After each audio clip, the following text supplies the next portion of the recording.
Asiphinde sinibingelele sinamukele ngaphansi kwe-YouTube channel uSiba lukaZulu.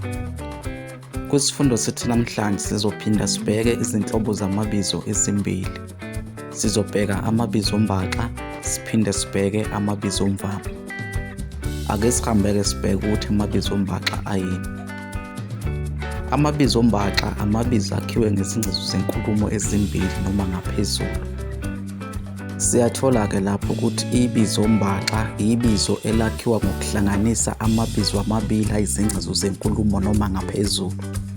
Uma ngabe siwahlanganisa asakhela ibizo ombaxa. Ake sihambe-ke sibheke izibonelo zamabizo ombaxa.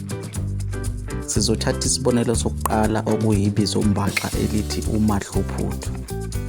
Leli bizo-ke lakhiwa igama elithi idla okuyisenzo lahlanganiswa negama elithi uphuthu okuyibizo. Uma ngabe sihlanganisa isenzo esithi idla kanye nebizo elithi uphuthu lasakhela ibizo ombaxa elithi uMadluphuthu. Ake sithathe naso isibonelo sesibili umfana futhi. Leli bizo ombaxa-ke lakhiwe igama elithi umfana okuyibizo kanye nofuthi okuyisihlanganiso. Ake sithathe naso isibonelo sesithathu sebizo ombaxa igama elithi intabamhlophe. Leli bizo ombaxa-ke lakhiwe igama elithi intaba okuyibizo kanye negama elithi emhlophe okuyisibaluli. Ake sithathe naso isibonelo sokugcina samabizo ombaxa.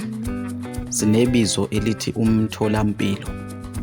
Leli bizo ombaxa-ke lakhiwe igama elithi thola okuyisenzo lahlanganiswa negama elithi impilo okuyibizo lasakhela igama elithi umtholampilo okuyibizo ombaxa. Ake sihambe-ke sibheke amabizo omvama.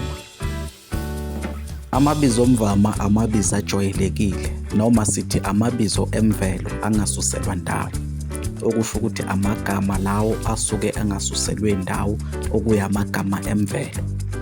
Ake sithathe nazo isibonelo zamabizo omvama. Isibonelo sokuqala igama elithi umoya. Umoya siyazi ukuthi awususelwa ndawo yimvelo, ngakho sithi uyisibonelo samabizo omvama. Isibonelo sesibili igama elithi sihlahla, nalo liyibizo lemvelo.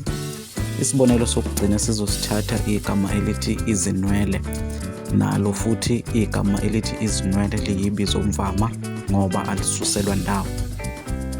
Umbukiso wethu namhlanje sizohoxisa khona lapha. Asibonge ukuthi ubingxenye umbukiso wethu namhlanje. Asiphinde sikunxenxe ukuthi usubscribe ngaphansi kwe-YouTube channel, ushiye ukuphala wakho lapha kuma-comment, uphinde ulike nevidiyo yethu namhlanje. Kuze kube ngokuzayo siyavalelisa.